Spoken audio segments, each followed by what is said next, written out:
Jason Foster stood on the training field, the cold wind of winter biting through his fatigues, the weak sunlight barely enough to highlight the dust on his worn uniform. He took a deep breath, trying to steady his shaking hands from the cold. Today, as always, he had to face the contemptuous stares from his comrades, those who had already decided he wasn't good enough to be here. "This guy's never going to make it past a day of training," they would whisper behind his back. But Jason didn't care. He knew he was the new guy, from a small town where he grew up in a house that could barely afford a decent meal, but that didn't mean he didn't deserve a chance. He joined the military for one reason. He wanted a shot at changing his life. But right now, all he felt was being dismissed, ignored by those around him. Every morning, when the whole squad was doing their runs, Jason was always the last to finish, his legs heavy, threatening to give out, but he never stopped. "You're never going to make it," Sergeant Randall said, his eyes full of mockery as he watched Jason struggle. "You probably just came here for a meal. Don't expect to do anything big." Those words felt like a knife in Jason's chest, but he stayed quiet, pushing himself harder. There was nothing but exhaustion and a deep sense of disappointment with every hurdle. But Jason knew one thing. He wasn't going to quit. Not again. Each step was a struggle. But I thought to myself, if I can't prove I belong here, then I don't stand a chance anywhere else. I have to take this pain because it's the price of what I want. But then everything changed in an instant. One time when the whole unit was thrown into a 24-hour challenge, I felt like I was about to break. Everything was weighing down on me. They said I couldn't do it, and for a moment I started to believe them. But at the last minute, when things looked impossible, I came up with a strategy to get us out of a tight spot. They didn't expect it. They didn't expect me to have learned from my failures. What I didn't expect was they'd look at me differently after that. But before I could enjoy the taste of victory, I heard Sergeant Randall's voice from behind. "See? You got lucky, but you're just lucky, that's all." I didn't respond. Honestly, I had nothing left to prove to him. But that night, looking at my shadow on the ground, I knew one thing for sure. This was just the beginning. Things didn't change overnight. You don't go from being the guy no one believes in to being a hero just like that. No, it's a slow burn. Every day felt like a mountain to climb.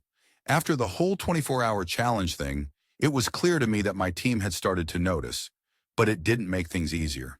They still didn't trust me, and honestly, I didn't expect them to. Trust doesn't come from one good move, especially not when you've been written off for so long. It was the little moments, those small, quiet victories, that started to mean something. Like when we were stuck on a mission, our equipment had failed, and we were stuck out in the middle of nowhere. I didn't say anything at first. Everyone was panicking, trying to figure out what to do. Randall was losing it, as usual. "Why the hell aren't we back by now?" he shouted.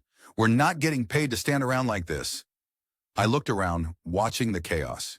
You could feel the tension in the air, like everyone was just waiting for someone to screw up. Honestly, it didn't even matter to me anymore. I was done with trying to prove myself to these guys, but that didn't mean I was going to give up. Instead, I just moved. Calmly, no rush. I checked the gear, did what I had to do, and before anyone knew it, I had us back on track. It wasn't flashy. I didn't have to show off. I just used the training I'd been busting my ass for. Skills no one thought I had. And sure enough, we made it through the mission. But it wasn't about the mission, not really. It was about the fact that no one could say I didn't do my part. No one could question me anymore. But Randall, he had to keep his pride. I swear, that guy just couldn't get over himself. After the mission, I could see him trying to hold back a comment, but he couldn't help himself. "Nice job. Lucky," he muttered under his breath as I walked by. I knew it was meant to sting, but I didn't care anymore. For the first time, I didn't need his approval. And it felt good, like the weight had lifted just a little bit. Of course, the others were still skeptical. I could feel their eyes on me, sizing me up like they were waiting for me to fail. They didn't get it. They didn't understand the quiet struggle it had been. The exhaustion that felt like it was slowly eating away at me. They didn't see the late nights when I stayed up, thinking about everything, my past, my future, and why I was here in the first place. It wasn't for them. It was for me. It was for the chance to say I made it and actually believe it. But then one night things got different. It wasn't a grand moment or anything. It was just a regular training session, and I was out there, sweating like hell trying to keep up with the rest. My body was aching. I hadn't gotten much sleep in days. My mind was on autopilot, but I kept going, like I always did. And that's when it happened. The twist. Sergeant Randall called for a break. I collapsed onto the ground, trying to catch my breath. He was walking around, doing his usual thing, barking orders, giving people hell. Then he stopped right in front of me. I thought, here we go again. He was about to say something condescending. "Get up, Foster. You look like a damn corpse," he sneered. For some reason, I didn't react the way I used to. I didn't bristle, didn't try to snap back. I just looked at him, really looked at him, and for the first time, I saw him for what he was. A guy who had been stuck in his own world for so long that he didn't know how to let someone else in. Someone who probably needed to push others down to feel good about himself. I didn't say anything. Didn't need to. I just nodded and got up. That's when the others started to notice. Maybe they didn't say anything out loud, but I could tell. You could feel the shift in the air. It wasn't the usual, Foster's still trying to survive. No, it was more like, okay, maybe he's not as bad as we thought. And that right there, that was a victory, not a flashy one. Not one where I made some big dramatic move, but a victory in my own mind, because I knew I was stronger than I gave myself credit for. I wasn't out to prove anyone wrong anymore. I was out to prove something to myself, and that made all the difference.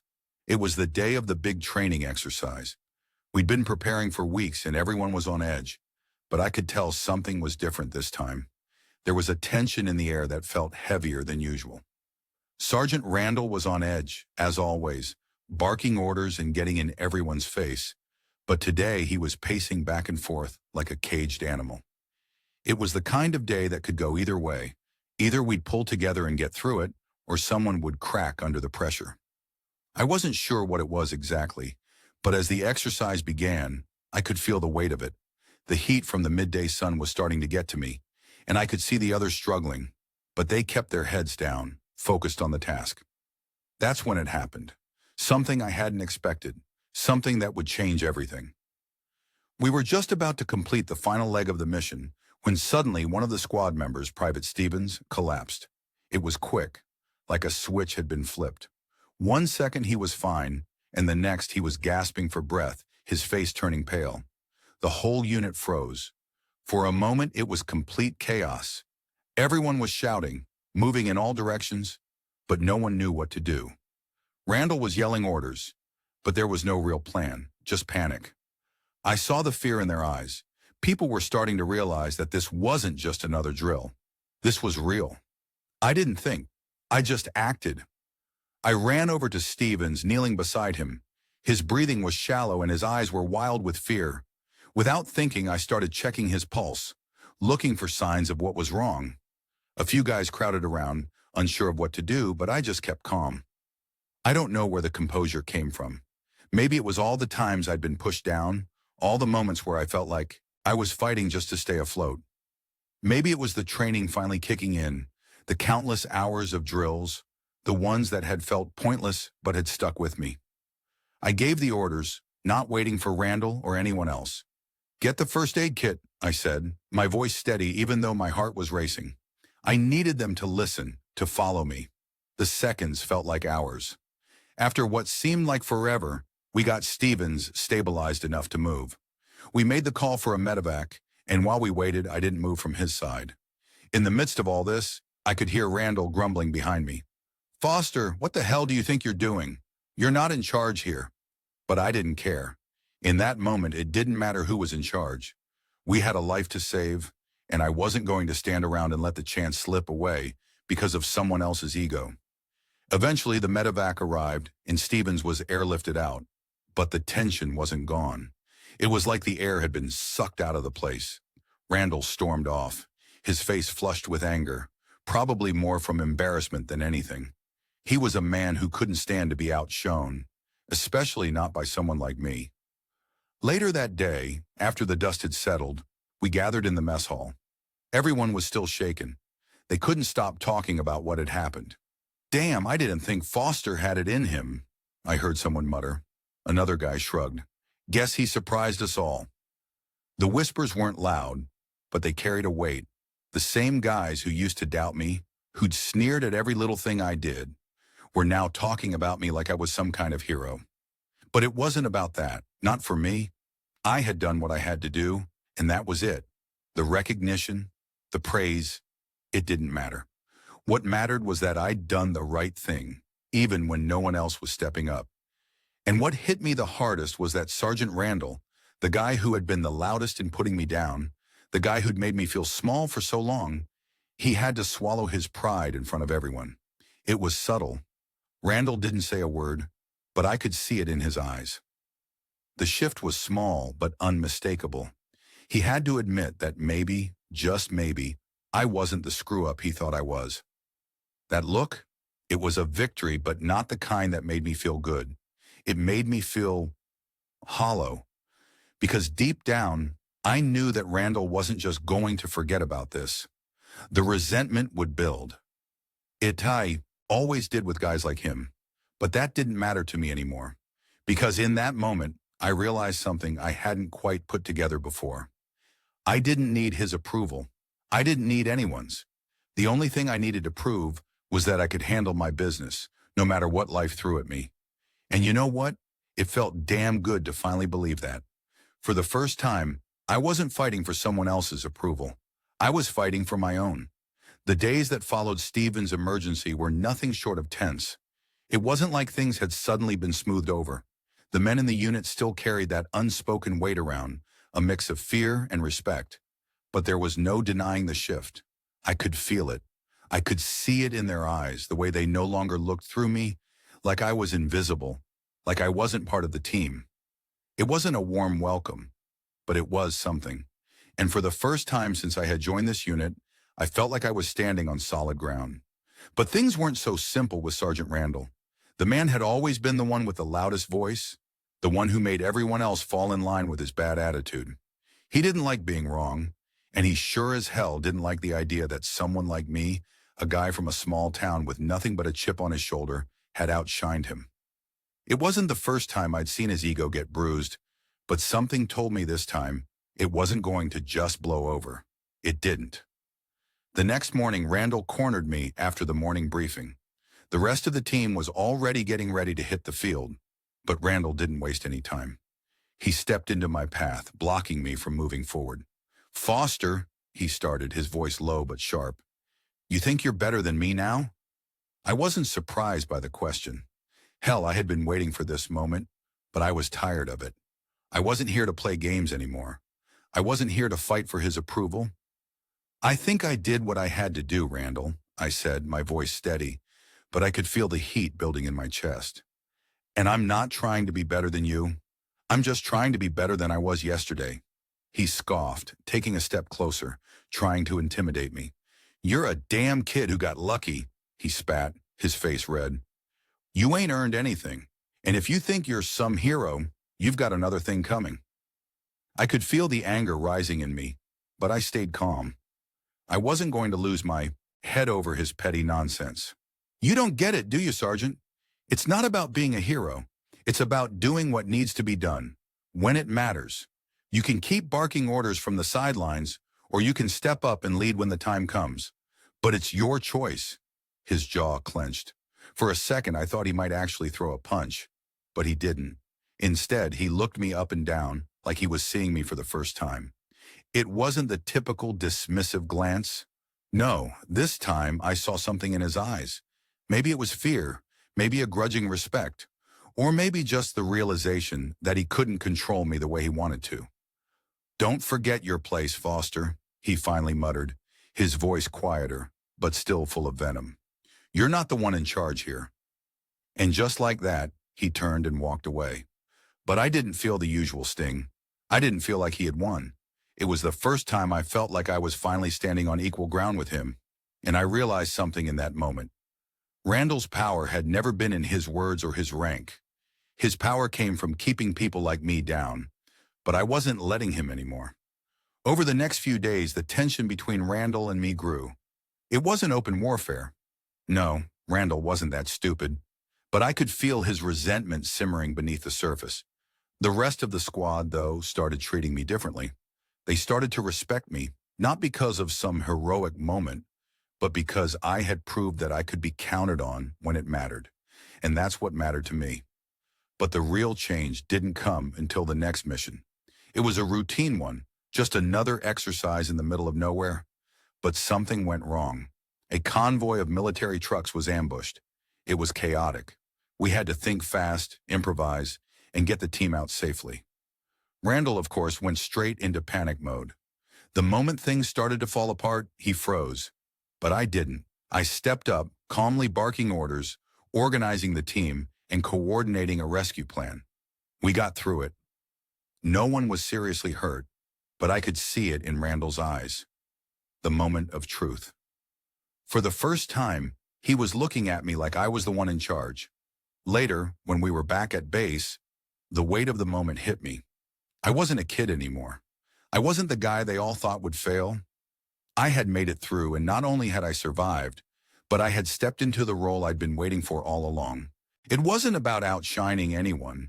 It wasn't about proving anything to anyone else. It was about proving to myself that I was worth something. Randall never said a word about the mission. No apology, no acknowledgement.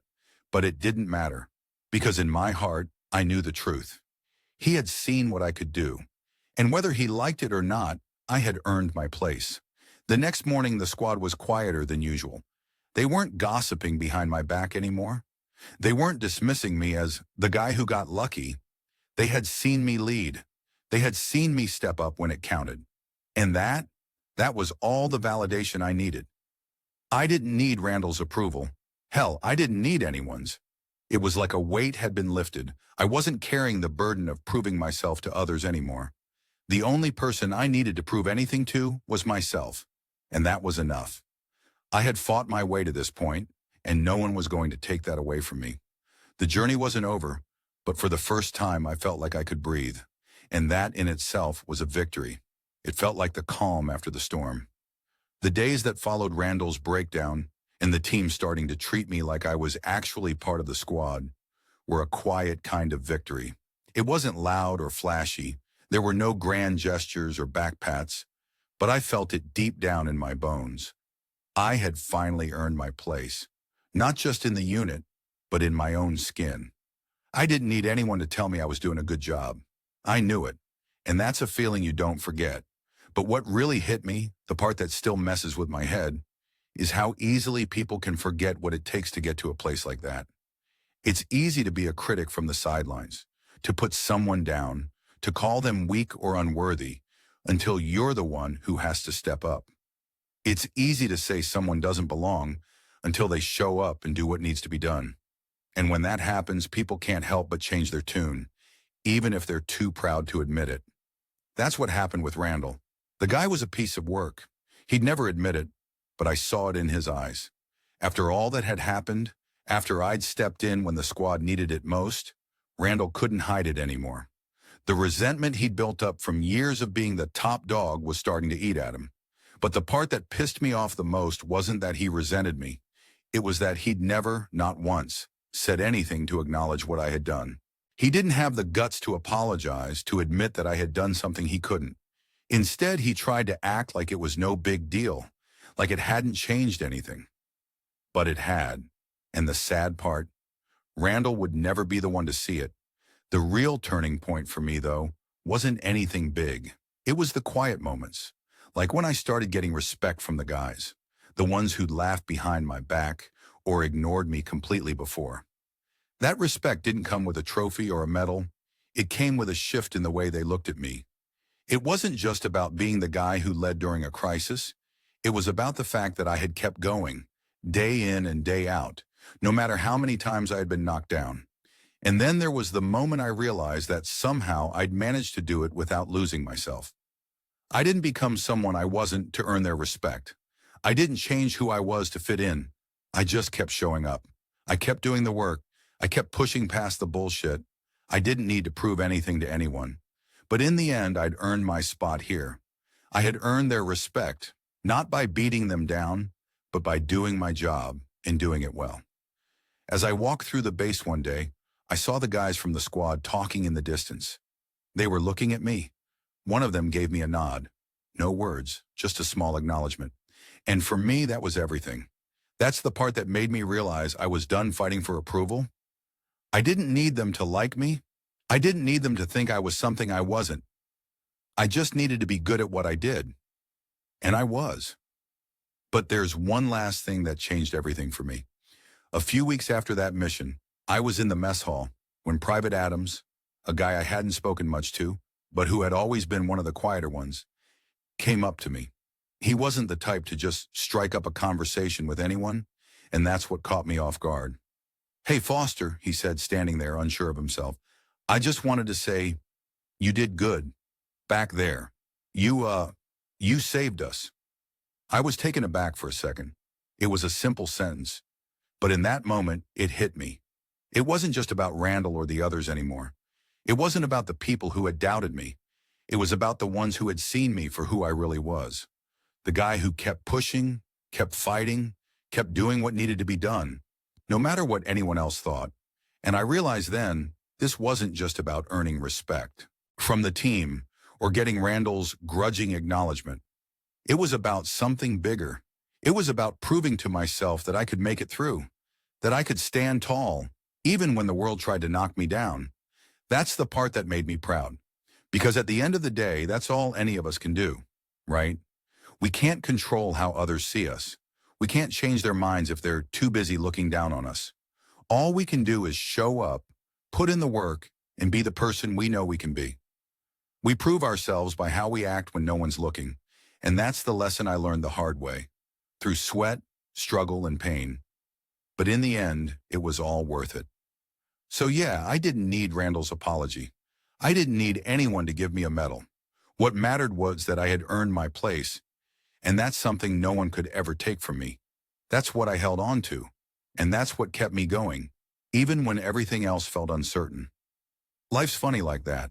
It doesn't give you easy answers, and it doesn't hand out respect on a silver platter. But it does give you the chance to show who you really are, if you're willing to fight for it. And if you're lucky enough, you'll find out that the real victory isn't in the praise or the acknowledgement. It's in the quiet knowledge that you've made it through, and you've earned it all on your own terms. The core lesson of this story is about the quiet strength it takes to rise above prejudice, doubt, and the negative forces that try to hold us back. It speaks to the power of standing up for yourself, especially when the world around you seems intent on pushing you down. Too often we face unfair judgments and toxic relationships, yet we can choose how to respond, whether to let those forces define us or to rise above them, finding our true worth in the process. Just like Jason, who had to prove his value not through grand gestures but by staying true to himself, we can all break through the barriers that others have set for us. The journey might be long and filled with struggles, but as the saying goes, the truth will out. By staying persistent, holding on to our values, and keeping faith in ourselves, we find that respect and recognition will follow, even if it takes time. This story reminds us that our worth isn't defined by others' opinions, and we don't need anyone's approval to know who we are. The true power lies in knowing ourselves, embracing our individuality, and having the courage to move forward, no matter the obstacles. I'd love to hear your thoughts on this story and how it resonates with your own experiences. Do you have similar stories to share?